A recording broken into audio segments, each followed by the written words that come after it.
Dios ha dejado la conciencia libre de doctrinas y mandamientos de los hombres que sean en cualquier cosa contrarios a su palabra o que no estén contenidos en esta. Hermanos, ¿por qué estoy haciendo este paso hacia atrás de alguna manera para revisar este punto que me parece en gran medida importante? Porque la conciencia es el instrumento por el cual podemos adorar a Dios. Y si esta conciencia está libre de las ataduras de mandamientos de hombres o de mandamientos que no están escritos en la Biblia, pues podemos adorar de una manera abierta, realmente libre a Dios. Y quisiera hablar un poquito más de esto.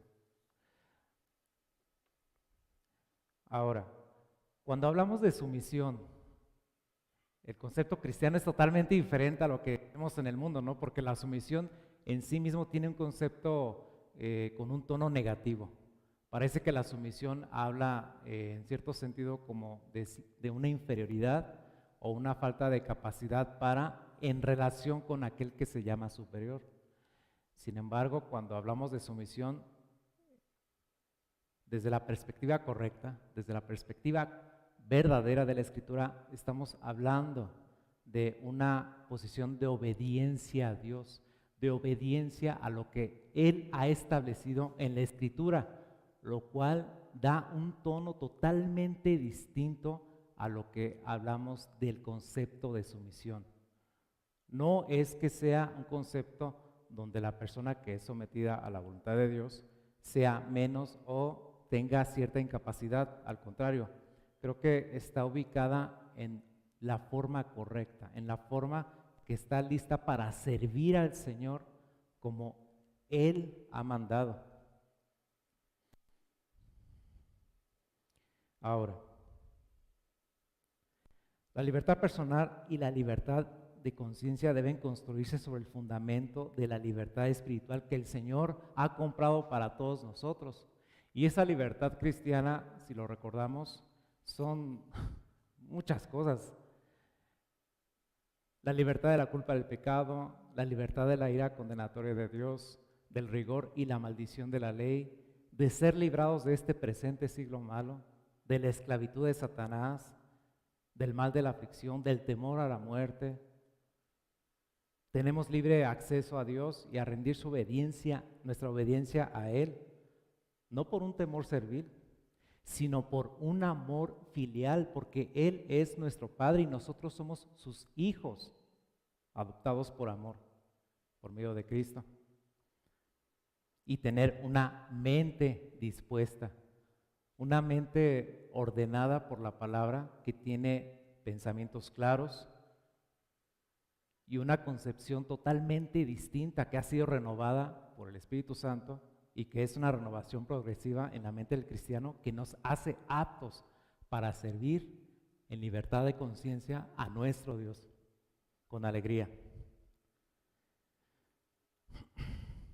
Hay otras cosas que también es la libertad cristiana, pero quisiera no enfocarme tanto en ello para ir un poco más rápido y ágil. Dios nos ha libertado de la esclavitud al pecado de Satanás y de los hombres, como lo he dicho, para que sirvamos a Dios sin temor. En sí mismo la libertad no es el bien último o final, sino más bien que esa libertad que Dios ha comprado para nosotros debe ser dirigida por valores más elevados que vemos en la Escritura.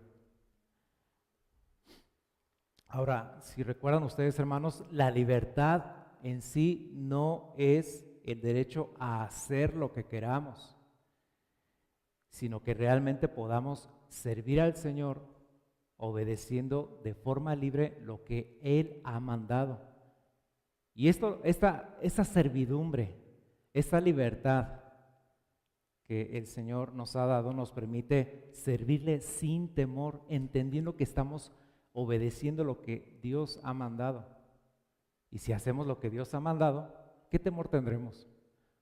Podría venir el hombre y atacarnos, decirnos, amenazarnos, recordando esa escena de los apóstoles cuando fueron reprendidos por el concilio en Jerusalén, y su respuesta fue de que ellos estaban más comprometidos con servir a Dios antes que a los hombres.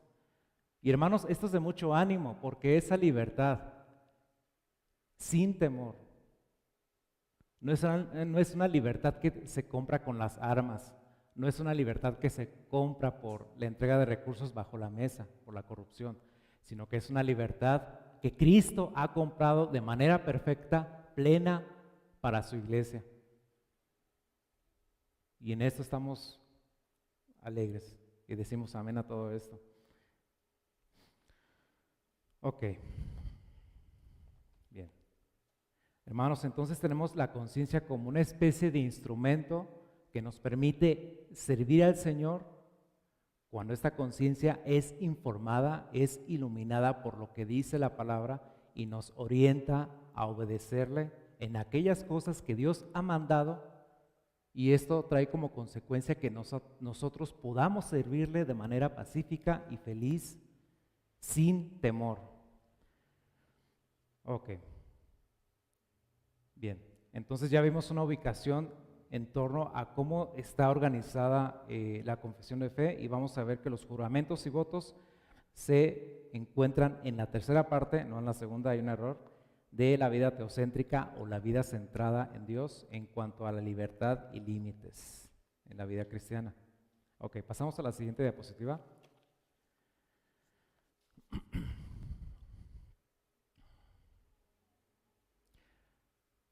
Creo que en el mundo hay un temor real, genuino, fundamentado hacia la verdad. Y creo que para la vida del cristiano el amor a la verdad es algo que nos caracteriza, que debe de caracterizarnos, y que por la obra del Espíritu Santo va siendo cada vez una realidad más iluminada, o de una forma progresiva, en que cada vez nos vamos conformando más y más a la verdad. El amor a la verdad, un acto de adoración verdadera.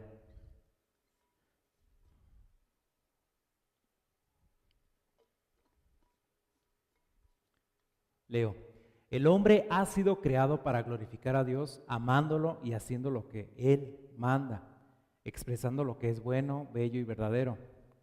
Por tal razón, es responsabilidad de todo hombre, cuando es llamado a dar testimonio de la verdad, invocar solemnemente a Dios como el juez supremo de las palabras y toda intención del corazón por medio de un juramento.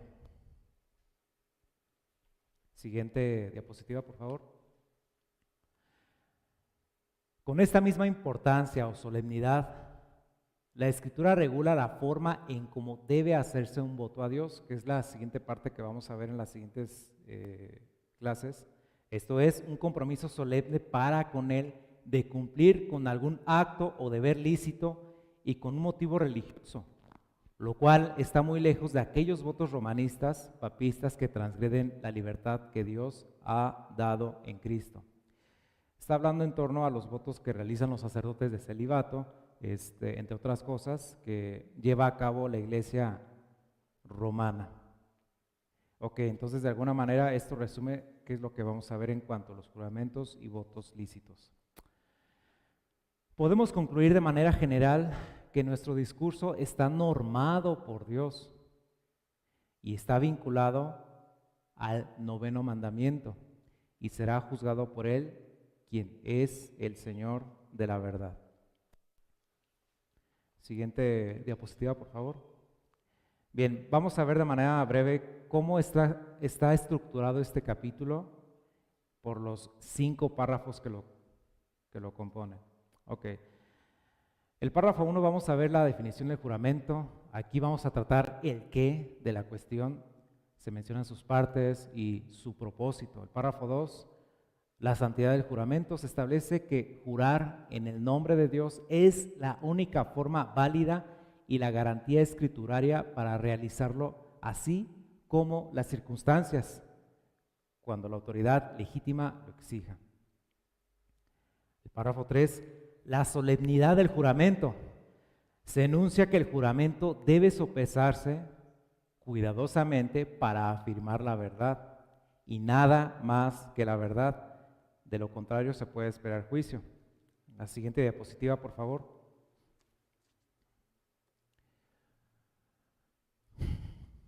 El párrafo 4 vamos a ver la sinceridad del juramento.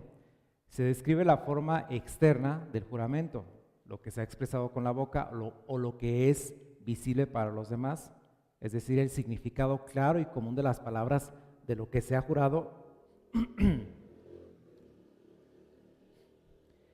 y su forma interna, sin equívocos ni reservas mentales. Es decir, en pocas palabras, que se ha enunciado de una forma clara, con palabras comunes, que no haya duda de su significado en torno a lo que se juró. Y el párrafo 5, vamos a ver la naturaleza de los votos. Y aquí se establece la forma de los votos religiosos y se contrasta con los votos ilícitos realizados por la Iglesia de Roma. Ok. Bien, vamos a la siguiente diapositiva, el contexto histórico.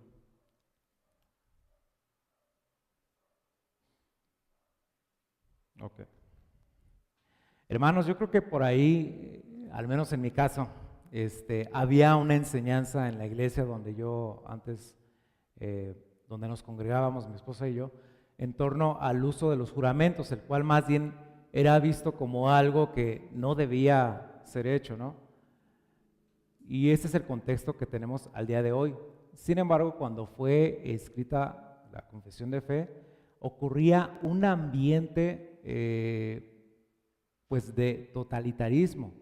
Si recuerdan, en aquella época el poder de la iglesia romana era descomunal, tal cual gobernaba sobre reyes, sobre emperadores, decidían si los quitaban, si los ponían, qué es lo que debía de hacer, emprendían guerras. Entonces,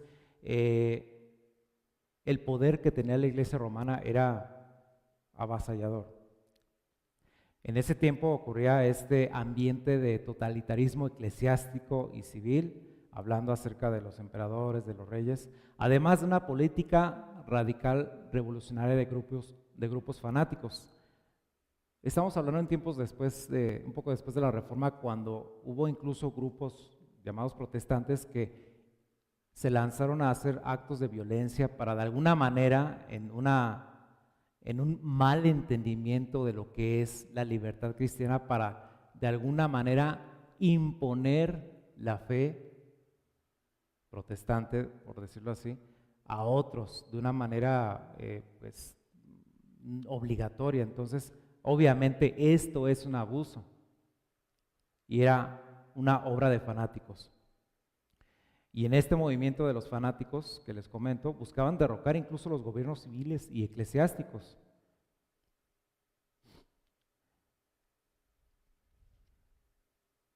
Ok.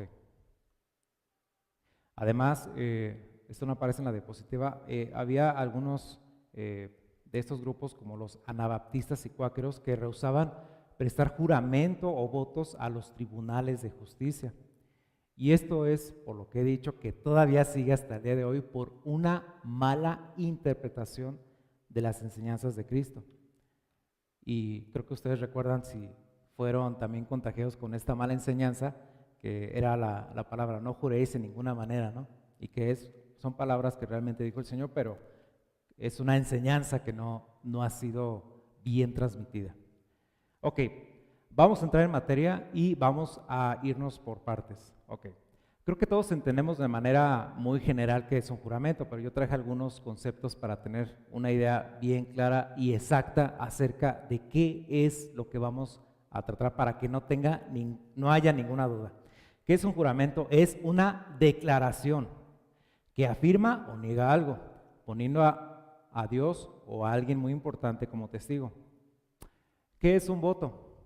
Es una promesa que se hace a Dios por devoción o para obtener un favor. Y sabemos que un voto puede hacerse no solamente a Dios de una manera legítima, sino también puede hacerse a cualquier ídolo o cualquier figura que se considere como santa, ¿no? Ya en un concepto más amplio. ¿Qué es lícito? Algo justo, algo que es permitido según lo que es justicia y razón, algo que es legítimo. Siguiente diapositiva, por favor.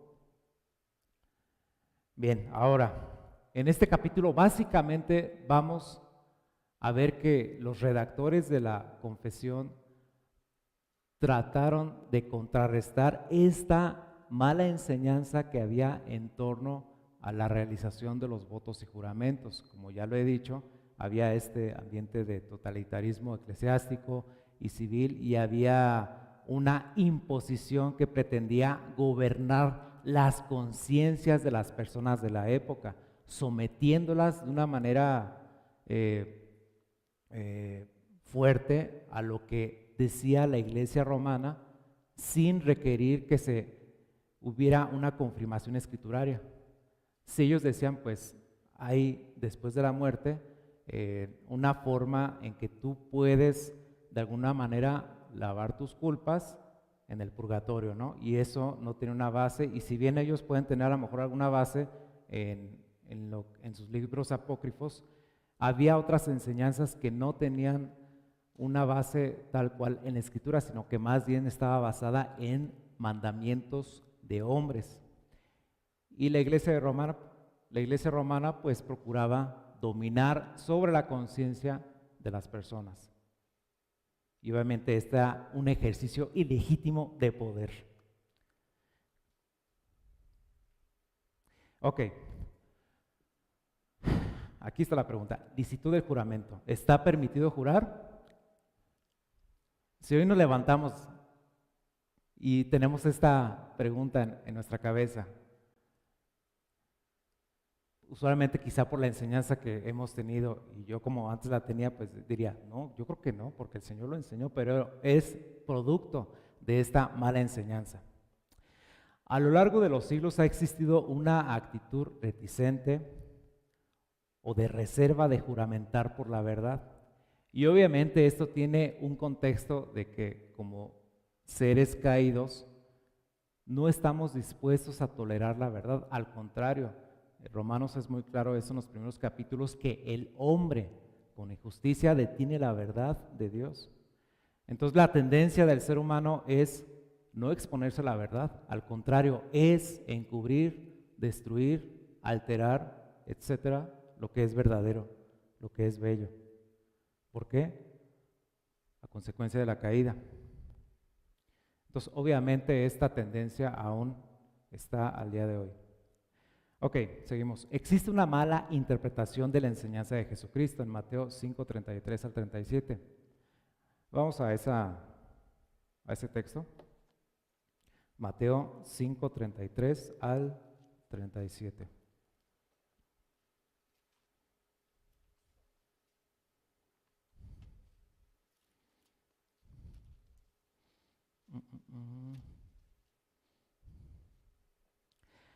Además, habéis oído que fue dicho a los antiguos, no perjurarás.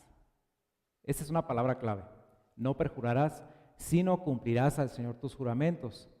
Pero yo os digo, y aquí viene la parte donde ocurrió la mala enseñanza, la mala interpretación. Pero yo os digo, no juréis en ninguna manera, ni por el cielo, porque es el trono de Dios, ni por la tierra, porque es el estrado de sus pies, ni por Jerusalén, porque es la ciudad del gran rey. Ni por tu cabeza jurarás, porque no puedes hacer blanco o negro un solo cabello. Pero sea vuestro hablar, sí, sí, no, no, porque lo que es más de esto, de mal procede. Hermanos, no sé ustedes, pero yo al menos tenía esa enseñanza bien clara, ¿no? Que nuestro sí sea sí, nuestro no sea no, y con eso era suficiente, que en cierta medida creo que no es malo el hecho de que podamos ser congruentes con nuestra afirmación o con nuestra negación, ser directos, sin cortapisas en torno a lo que estamos diciendo. Ok, sigo. Y lo dicho por Santiago en 5:12, que habla básicamente de la misma enseñanza, pero vamos a revisarlo para efectos prácticos. Santiago 5:12.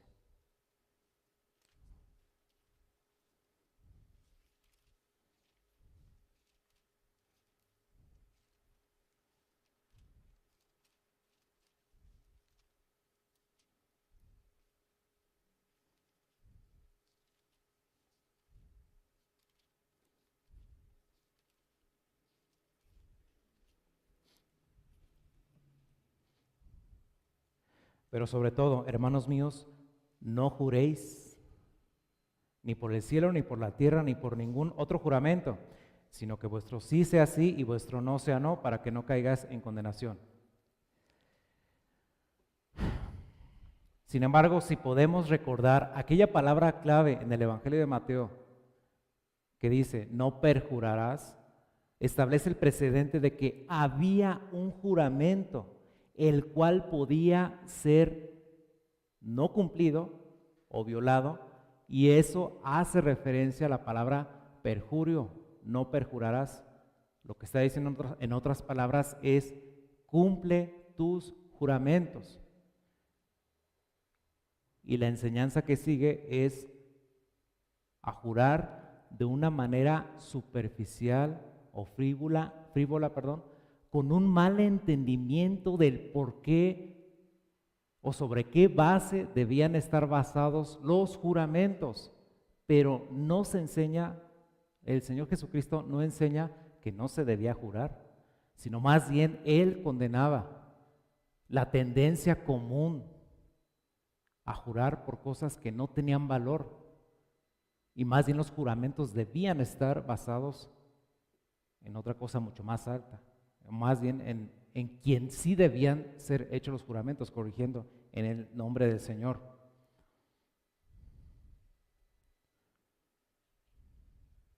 Y hermanos, yo creo que es algo muy común, una tendencia que podemos ver al día a día, que las personas procuran dar crédito a lo que están diciendo, ¿no? Usualmente, no sé ustedes, pero yo lo que más escucho es decir, te lo juro, pero es, te lo juro por nada, ¿no? Simplemente, oye, ¿hiciste este pago? Sí, te lo juro. Oye, ¿para mañana vas a entregar esto? Sí, te lo juro, y ya. No se juramenta sobre nada, y entonces como no se juramenta sobre nada, ¿qué pasa con esa promesa o con ese juramento? No tiene validez, lo podemos transgredir. Oye, ¿por qué no has llegado o por qué no has hecho el pago? Ah, es que, pues, no sé, se me olvidó o no me han pagado, ¿qué crees? No, te lo juro. Y eso desata una espiral de corrupción, ¿no? Manifestando básicamente la maldad que hay en el corazón del hombre. Ok, seguimos a la siguiente diapositiva. Ok, recordando lo que hemos visto. Durante la época ocurría una negativa a juramentar ante las autoridades, como lo hemos visto con los cuáqueros y los anabaptistas, en parte por el abuso de hacer juramentos vanos o falsos. O sea, esta renuencia a hacer los juramentos tenía en parte una justificación, porque al igual que el día de hoy, había esa tendencia a juramentar de una manera frívola, de una manera sin una base realmente legítima y sólida. Pero sobre todo porque había una mala enseñanza, como hasta el día de hoy. Los redactores de la confesión se pronunciaron respecto a este hecho. En acuerdo a la confesión de Westminster, cito, cuando una autoridad legítima exija un juramento lícito para tales asuntos, este juramento debe hacerse. Y esto obviamente lo hicieron después de indagar en enseñanza bíblica en torno a cómo debían ser los juramentos, y ellos externaron de una manera clara, precisa, de una manera clara que el juramento es lícito, es algo que debe hacerse. Ok, solamente para ir terminando, hermanos, esta parte de los juramentos antes de entrar a lo que es el capítulo en sí. Ok, la siguiente diapositiva, por favor. Hay algunos argumentos de la licitud de los juramentos. El mandato de jurar solo en el nombre de Dios presupone su licitud, está Deuteronomio 10:20. No vamos a ver todas las citas, solamente quisiera ver el primero y el último de las citas. Vamos a Deuteronomio 10:20, por favor.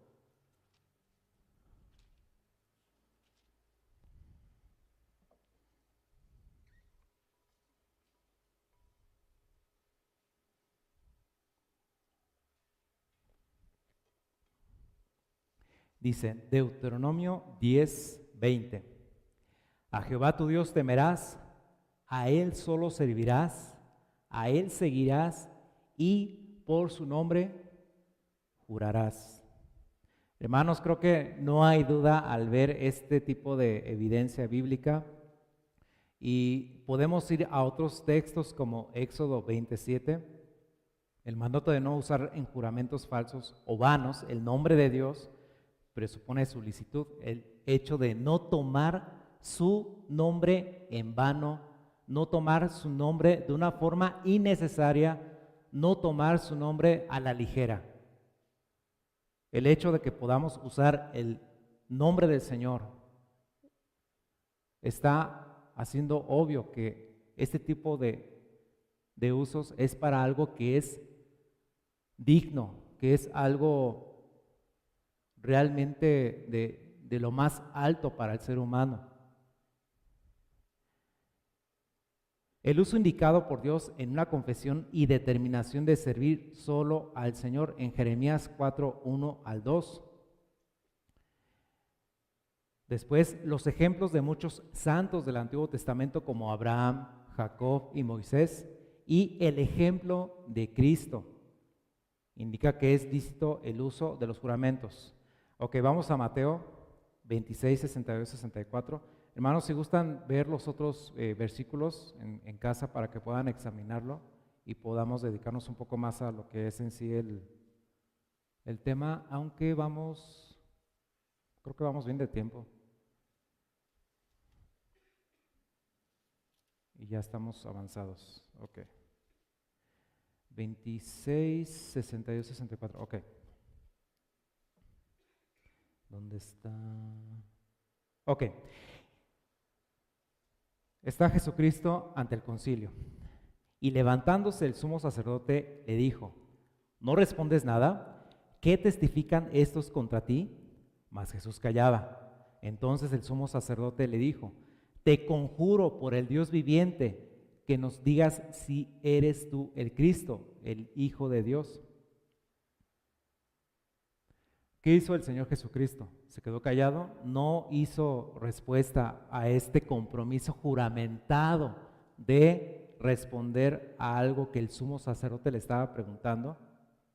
¿Se quedó callado? No, sino que respondió, fue consecuente a esa convocación de juramento que le hizo el sumo sacerdote. Jesús le dijo: tú lo has dicho, y además os digo que desde ahora veréis al Hijo del Hombre sentado a la diestra del poder de Dios y viniendo en las nubes del cielo. Hermanos, creo que este ejemplo en que el Señor Jesucristo es consecuente, responde a esta invocación de juramento al nombre del Señor, creo que es un ejemplo contundente en torno a que los juramentos son lícitos, ¿sí? Están enseñados por la Escritura y vamos a seguir viendo este tema. Ok, vamos a la siguiente diapositiva. Ahora sí, hermanos, ya vimos que había una mala enseñanza, una mala interpretación en torno a este tema de los juramentos y votos. Ya vimos en la Escritura que sí hay una enseñanza en cuanto al uso legítimo de los juramentos, ¿ok? Vamos a leer en torno a lo que dice el párrafo 1 del capítulo 23.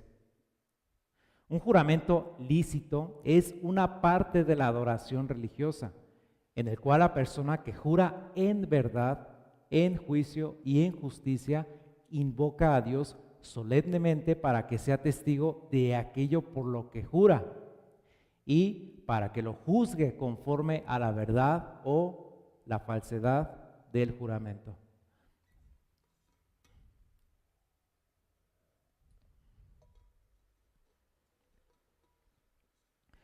Yo he de decir, hermanos, que los juramentos casi me los imaginaba que ocurrieran en las películas de juicios de Estados Unidos, ¿no? De que ponen su mano en la Biblia y juran, ¿no? Entonces yo decía, pues solamente en esos ámbitos se ha de prestar juramento, ¿no? Pero sin embargo, hermanos, creo que la cultura de nuestros días está tan empeñada, dejando en evidencia la maldad que tiene el hombre, en ocultar la verdad, en no dar a prenda nuestra palabra, nuestro honor, con una promesa, con un juramento, con un voto, que hay una mala interpretación de todo esto y yo creo que todos hemos sido afectados de una u otra manera. Y hermanos, les voy a decir, este es un problema grande en México, ustedes lo saben, pero tiene implicaciones aún en el funcionamiento de órganos de gobierno en todos los niveles. Pero hermanos, no podemos simplemente decir que el gobierno está mal. Creo que el origen de todo esto es un corazón que ama la mentira y eso lo tienen todos los seres humanos. Tiene que hacer la obra del Señor, una obra de regeneración, una obra de salvación, para que ese corazón que ama la mentira, que ama la muerte, se convierta en un corazón que ama la verdad, que diciendo la verdad presta adoración al Señor, porque el Señor es Señor de la verdad, no es Señor de la mentira, ¿no? Y hermanos, la verdad, si lo concebimos de una manera más intelectual, corresponde a todo lo que vivimos en el día a día. Yo creo que vamos a seguir porque si no me voy a ir por otro lado y ese no es el propósito de la clase. Ok, hermanos. Bien, ahora vamos a la estructura del párrafo. Básicamente son dos puntos. El párrafo es breve, es corto y bueno, también es la primera parte que me toca el estudio. Es la primera vez que me toca en el estudio, entonces pues gracias a Dios que me tocó algo sencillo. Bueno, en cierta medida, hermano. Ok, la parte A, el juramento lícito como parte de la adoración religiosa, la primera parte. La parte B, Dios es el juez supremo, juzgará todo juramento. Ok, vamos a seguir. Bien, vamos a leer de nuevo la parte A en cuanto al juramento lícito como parte de la adoración religiosa. Y leo de nuevo, un juramento lícito es una parte de la adoración religiosa en el cual la persona que jura en verdad, en juicio y en justicia invoca a Dios solemnemente para que sea testigo de aquello por lo que jura. Vamos a Éxodo 27.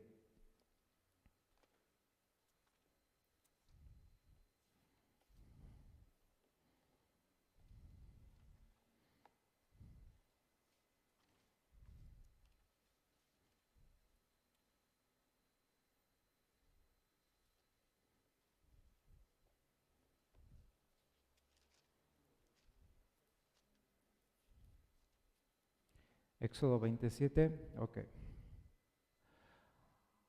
No tomarás el nombre de Jehová tu Dios en vano, porque no dará por inocente Jehová al que tomare su nombre en vano. Hermanos, obviamente las palabras son claras. El Señor da a su nombre una dignidad temible y el ser humano debe de dar honra a este nombre. Y es por eso que existe una advertencia solemne al uso que tenemos que dar a su nombre, porque no dará por inocente Jehová al que tomare su nombre en vano. Hermanos, esta es una reprensión creo que para todos, una advertencia en torno a cuán grande es el Señor y cuán temible es su nombre, porque no estamos hablando de una persona, de una institución, sino que estamos hablando del nombre de Dios, Creador eterno, que hizo los cielos y la tierra, y quien en su mano está la vida de toda la creación, todo lo que existe ha sido hecho por la palabra de su poder. Nuestra mente no puede contener lo que es infinito. Sin embargo, la Escritura, que es la palabra exhalada por la boca de Dios, nos hace ver las maravillas y la grandeza de nuestro Dios y de su nombre, de todas sus obras, de todas sus promesas, del amor inagotable que Él tiene para con nosotros. Hermanos, ¿cómo no vamos a amar ese nombre tan grande? Sobre todo cuando prestemos juramento. Vamos a Deuteronomio 10:20, por favor.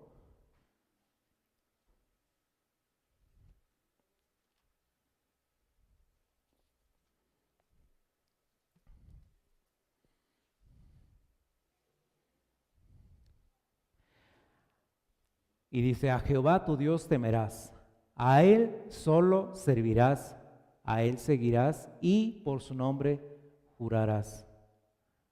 Vemos que el nombre del Señor es usado de manera genuina, legítima, lícita en los juramentos. Vamos a Jeremías 4:2, por favor, hermanos.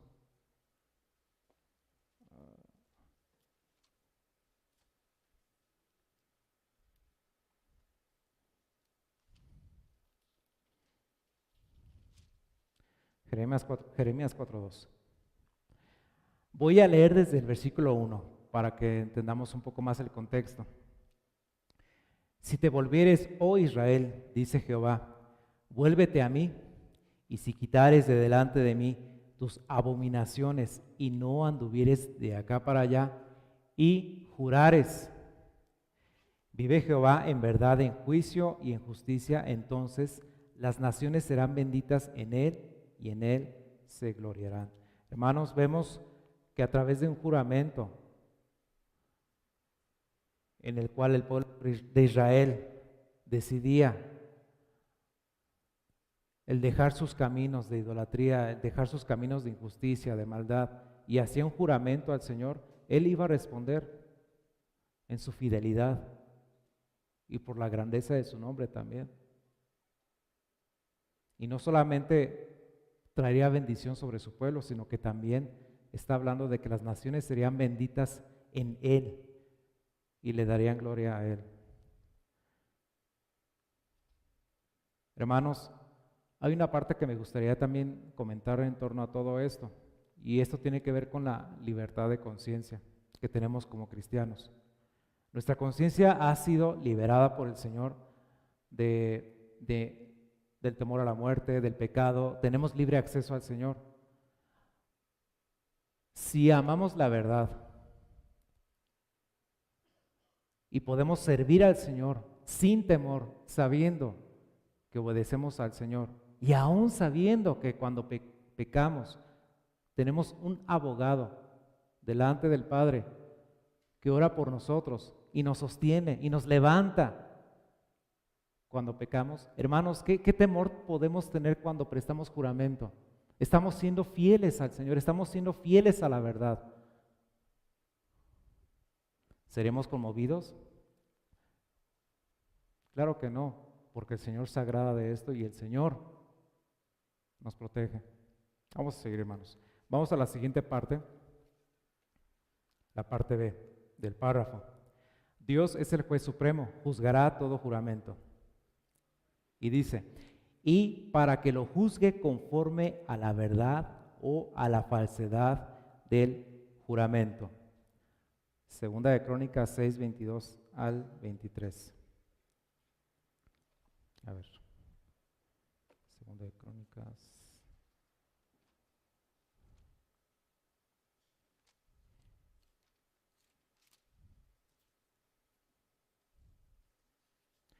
Segunda de Crónicas 6, 22 al 23.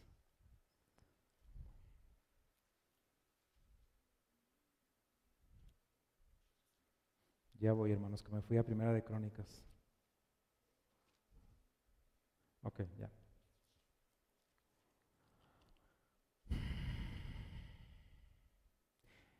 Si alguno pecare contra su prójimo y se le exigiere juramento y viniere a jurar ante tu altar en esta casa, tú oirás desde los cielos y actuarás y juzgarás a tus siervos. Nos detenemos en esta parte. Si se fijan, hay un acto solemne aquí que está ocurriendo, que se está requiriendo el juramento. Sin embargo, no solamente es jurar en torno a la verdad, porque ¿qué consecuencia puede haber cuando una persona hace un juramento ilícito, un juramento que es ilegítimo, un juramento que es basado en algo falso y por consecuencia que está dando un mal uso al nombre del Señor? Tú irás desde los cielos y actuarás y juzgarás a tus siervos. Sentencia, dando la paga al impío y haciendo recaer su proceder sobre su cabeza, y justificando al justo al darle conforme a su justicia. Hermanos, hay una sentencia, no de un juez terrenal, cuando se hace un juramento ilícito, o lícito también. Y esto es una sentencia que es de temor, y creo que es algo que nos debe animar para considerar cómo es nuestro actuar como cristianos, porque si antes considerábamos que el jurar era algo que estaba vedado o algo que de alguna manera habíamos malinterpretado o habíamos recibido una mala enseñanza, ahora vemos que claramente la Escritura está marcando que el juramento lícito es algo válido y es algo que supone un acto de adoración a Dios, porque estamos siendo fieles a Él. Estamos invocándole a Él en su omnipresencia, que Él dé fe de lo que estamos diciendo. Estamos diciendo a los hombres que nosotros tenemos un Dios al cual podemos apelar como el que va a juzgar nuestro caso. Y no solamente eso, hermanos, sino el que va a dar una sentencia. Y esto es algo de temer, hermanos, porque ustedes saben que el Señor es el que gobierna toda la realidad.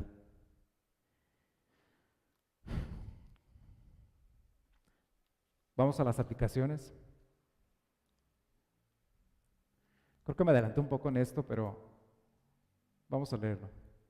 Bien, hay 3 aplicaciones. La primera de ellas es: el prestar juramento es algo lícito y es enseñado por la Escritura.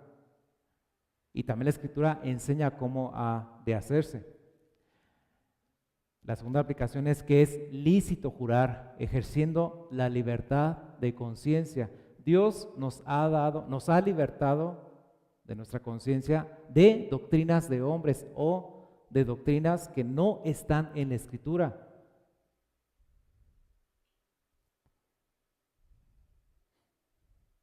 Y en este juramento vamos a testificar sobre la verdad. La tercera aplicación es que al ser fieles a la verdad, resta esperar ser justificados o respaldados por Dios, de quien obtenemos su aprobación al obedecer conforme a lo que Él manda. Hermanos,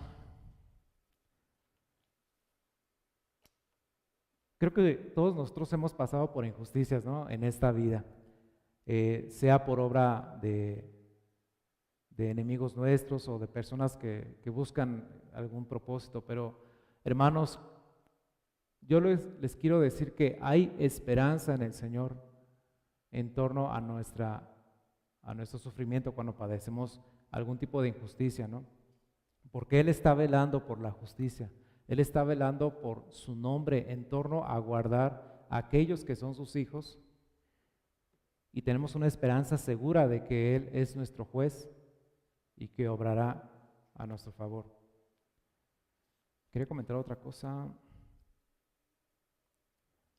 Y hermanos, creo que